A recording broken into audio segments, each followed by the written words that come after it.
क्या सच में सवारी मिलने के बाद कुछ नियम होते हैं और अगर साधक ये गलतियां कर दे तो क्या उसकी साधना कमजोर पड़ सकती है? बहुत सारे लोग सवारी तो चाहते हैं, लेकिन सवारी मिलने के बाद क्या करना चाहिए, किन नियमों का ध्यान रखना चाहिए, ये बात बहुत कम लोग जानते हैं।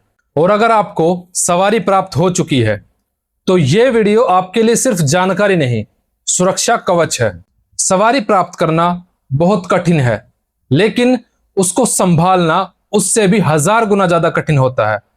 बहुत लोग सवारी प्राप्त करते हैं, लेकिन बहुत कम लोग उसे जीवन भर संभाल पाते हैं। और क्या कारण है कि किसी की शक्ति बढ़ती जाती है और किसी की अचानक बंद हो जाती है? और क्यों लोग अचानक दरबार लगाते लगाते साधारण बन जाते हैं? ध्यान से सुनिए। एक भी गलती जीवन भर की शक्ति छीन सकती है। देव तत्व वहीं टिकता है जहां संयम, सेवा और श्रद्धा हो। कई लोगों को शक्ति मिलती है, लेकिन नियमों का पालन ना करने की वजह से वो शक्ति उनसे रूठ भी जाती है। इसीलिए वीडियो को अंत तक जरूर देखिए, क्योंकि अक्सर आधी जानकारी भ्रम बन जाती है। तो चलिए भक्तों, वीडियो को शुरू करते हैं। जय श्री महाकाल भक्तों, हर हर शिवाय शिवाय दरबार चैनल में आप सभी का स्वागत है। तो सबसे पहले हम बात करते हैं कि एक व्यक्ति को सवारी कितने तरीके से प्राप्त होती है। देखिए, सवारी किसी भी व्यक्ति को 2 से 3 तरीकों से प्राप्त होती है। सबसे पहला तरीका होता है कि एक व्यक्ति स्वयं जप तप करके, देवी देवताओं की साधनाएं करके, उनको भोग देके, उनको प्रसन्न करके उनके दूत प्राप्त कर लेता है, और वही दूत उनके शीश पर देवी देवताओं के स्वरूप में आकर सवारी करते हैं। दूसरा तरीका होता है कि जब एक व्यक्ति किसी को गुरु बनाता है, यानी किसी भगत को गुरु बनाता है, तो उनके गुरु महाराज उनको देवी देवताओं की सवारी प्रदान कर देते हैं, साथ में उनको देवी देवताओं की सेवा भी बताते हैं। तीसरा तरीका होता है, बहुत सारे घरों में ऐसे लोग होते हैं जिनके शीश पर पहले से ही सवारी आती थी, यानी कि किसी के दादा परदादा जो पहले दरबार लगाते थे, लोगों के संकटों की काट करते थे, उनके शीश पर जो सवारी आती थी, वह शक्ति आने वाली पीढ़ी के शीश पर अपने आप ही आना शुरू कर देती है। क्योंकि कुल की शक्ति कभी नष्ट नहीं होती, वह आने वाली पीढ़ियों में प्रवाहित होती है, और इसे वंशानुगत शक्ति भी कहा जाता है। तो इन तरीकों से एक व्यक्ति को सवारी प्राप्त होती है। लेकिन सवारी प्राप्त होने के बाद सवारी को संभालना, नियमों का पालन करना बहुत ज्यादा मुश्किल होता है। बहुत सारे लोगों को तो इन नियमों के बारे में पता ही नहीं होता, और जो लोग इन नियमों का पालन नहीं करते, उनकी सवारी आना बंद हो जाती है या उनके काम करना ही बंद कर देती है। तो बात करते हैं सबसे पहले नियम की, जो होता है स्वच्छता का ध्यान रखना। जब एक व्यक्ति को देवी देवताओं की सवारी, यानी कि देवी देवताओं के दूत प्राप्त हो जाते हैं, उसके शीश पर जब सवारी के रूप में वह आना शुरू कर देते हैं, तो उस व्यक्ति को स्वच्छता का ध्यान रखना होता है। यानी कि जहां पर वह पूजा करता है, वहां पर उसको अच्छे तरीके से साफ सफाई का ध्यान रखना होता है। साफ सफाई करने के बाद, स्नान इत्यादि करने के बाद ही उसको पूजा करनी होती है। और देखिए, मैं यहाँ पर सिर्फ बाहरी स्वच्छता की बात नहीं कर रहा, मैं यहाँ पर बात भीतरी स्वच्छता की भी कर रहा हूँ। यानी कि आपको अपने अंदर की मलिनता को भी नष्ट करना होगा, अपने बुरे विचारों का भी त्याग करना होगा।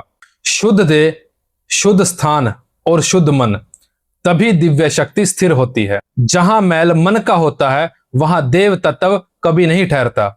यानी कि देवता वहां नहीं आते जहां अशुद्धि हो, वे वहां आते हैं जहां पवित्रता हो। मंदिर से पहले मन का साफ होना बहुत ज्यादा जरूरी होता है। दूसरा नियम होता है गुरु का सम्मान करना, और यह बहुत ज्यादा जरूरी भी है। मान लीजिए आपके गुरु महाराज ने आपको सवारी प्रदान की, और जो आपके गुरु महाराज ने आपको सवारी प्रदान की है, वह सबसे पहले आपके गुरु महाराज की आज्ञा मानेगी। ऐसा नहीं है कि वह आपके हिसाब से चलेगी, यानी कि आपको आपके गुरु महाराज का मान सम्मान करना ही होगा।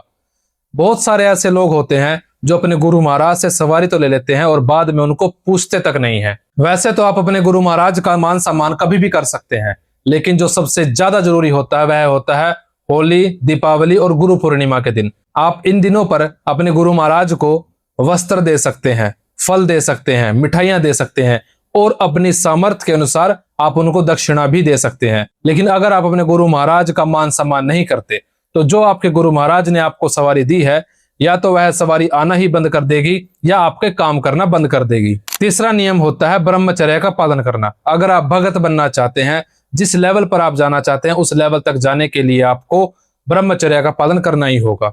नहीं तो आप इस मार्ग में बिना ब्रह्मचर्य के कभी भी आगे नहीं बढ़ पाएंगे। और मैं यहाँ पर सिर्फ शारीरिक रूप से ब्रह्मचर्य की बात नहीं कर रहा, मैं यहाँ पर शारीरिक रूप से भी और मानसिक रूप से भी ब्रह्मचर्य की बात कर रहा हूँ।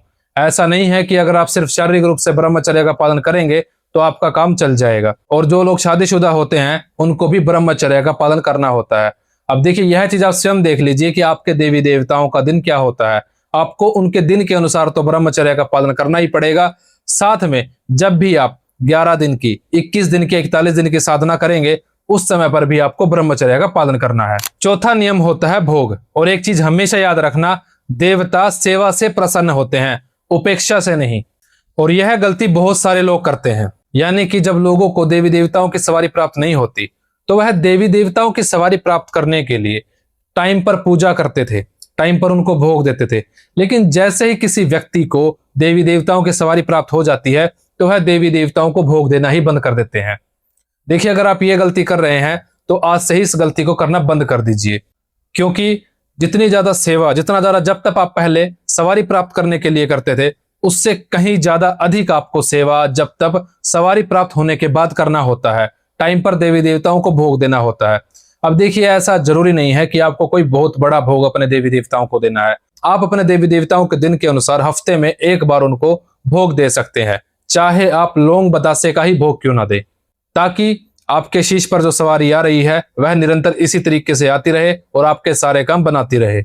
अब बात करते हैं 5वें नियम के बारे में। जब किसी व्यक्ति को देवी देवताओं की सवारी प्राप्त हो जाती है, यानी कि जब वह साधना करता है देवी देवताओं की सवारी प्राप्त करने के लिए, तो उसको वाक सिद्धि भी प्राप्त होती है। इसीलिए साधक पहले सोचते हैं और फिर बोलते हैं। बहुत सारे लोग क्या गलती करते हैं, बिना सोचे समझे ही अपने मुख से कुछ भी निकाल देते हैं, झूठ भी बोल देते हैं, लोगों के बारे में बुरा भी बोल देते हैं। तो जब आप इस मार्ग में आते हैं, जब आपको सवारी प्राप्त हो जाती है तो आपको वाक सिद्धि प्राप्त हो जाती है और उसके बाद आपको बोलने पर नियंत्रण रखना होता है। ऐसा नहीं है कि आप किसी के बारे में कुछ भी बोल देंगे, यानी कि अगर आप किसी के बारे में उल्टा सीधा बोल देते हैं, किसी के बारे में बुरा बोल देते हैं और अगर उस व्यक्ति का बुरा हो जाता है तो यह समझ लेना उस चीज का असर आपके ऊपर भी पड़ेगा, क्योंकि जैसा आप कर्म करोगे वैसा आपको फल मिलेगा। और बहुत सारे लोग तो ऐसे भी हैं जो स्वयं के बारे में ही कुछ ना कुछ उल्टा सीधा बोल देते हैं और फिर उसके बाद उनके स्वयं के ही नुकसान होने शुरू हो जाते हैं। तो आपको इस चीज का हमेशा ध्यान रखना है कि आपको कभी भी किसी के बारे में उल्टा सीधा नहीं बोलना, झूठ नहीं बोलना और जितना हो सके आपको कम बोलना है और सोच समझ कर ही बोलना है। जिसकी वाणी में शक्ति आ जाए उसके शब्द ही कर्म बन जाते हैं। इसीलिए संत कहते थे, कम बोलो, सत्य बोलो और शुभ बोलो। शब्द अगर तीर बन जाए तो वह कभी वापस नहीं आते और सिद्ध वाणी तो भाग्य भी लिख देती है। छठा नियम होता है नारी का सम्मान। याद रखना, जहां पर नारी का सम्मान नहीं होता वहां पर देवी शक्ति कभी स्थिर नहीं होती। और सनातन परंपरा में शक्ति को देवी का स्वरूप माना गया है। मां, बहन, बेटी, यही भाव साधक की रक्षा करता है। और यह गलती बहुत सारे लोग करते हैं जिससे वह खुद का ही नुकसान कर बैठते हैं। यानी कि जब आपके शीश पर सवारी आती है, जब आप भगताई के मार्ग में आते हैं, तो आपको कभी भी नारी के बारे में उल्टा सीधा नहीं बोलना होता। आपको सबको अपनी माँ, बहन और बेटी की नजर से ही देखना है। आपको गलती से भी उनके ऊपर बुरी दृष्टि नहीं डालनी।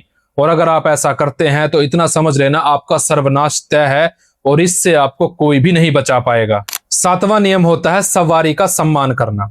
बहुत सारे ऐसे लोग हैं जब उनके शीश पर देवी देवताओं की सवारी आती है तो हो सकता है कुछ चीजें वह झूठ बता दे, क्योंकि देखिए ऐसा नहीं है कि जब आपके शीश पर सवारी आएगी तो वह जितनी भी बातें बताएगी वह सारी सत्य ही बताएगी। मैंने आपको पहले भी कई बार बताया है कि जब आपके शीश पर पहली बार सवारी आती है, यानी कि जो देवी देवताओं की ऊर्जा आपको प्राप्त होती है, वह एक बच्चे के समान होती है। ऐसा नहीं है कि जब वह आएगी तो आपको सारी चीजें वह सत्य बताना शुरू कर देगी। उसके लिए आपको जब तक करना पड़ता है, ज्यादा से ज्यादा ध्यान करना पड़ता है, मंत्र जाप करना पड़ता है।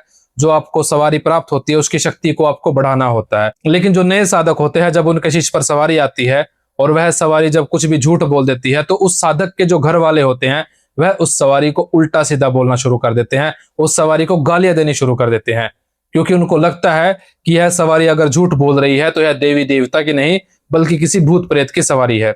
तो आपको हमेशा इस चीज का ध्यान रखना है, ना तो आपको सवारी का कभी अपमान करना है और ना ही किसी को करने देना है। 8वां नियम होता है माता पिता का सम्मान करना।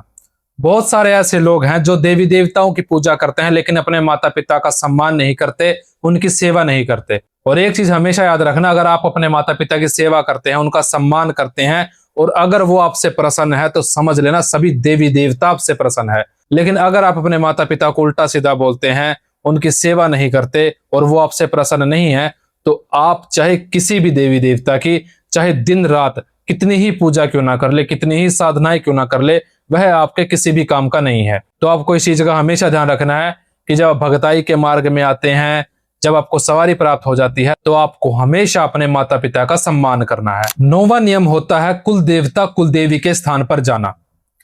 देखिए, ऐसा नहीं है कि अगर आपको देवी देवताओं की सवारी प्राप्त हो चुकी है तो आप अपने कुल देवता कुल देवी के स्थान पर नहीं जाएंगे, क्योंकि जब आप अपने देवी देवताओं के स्थान पर जाते हैं तो वहां पर आपको आपके देवी देवताओं के अंश प्राप्त होते हैं।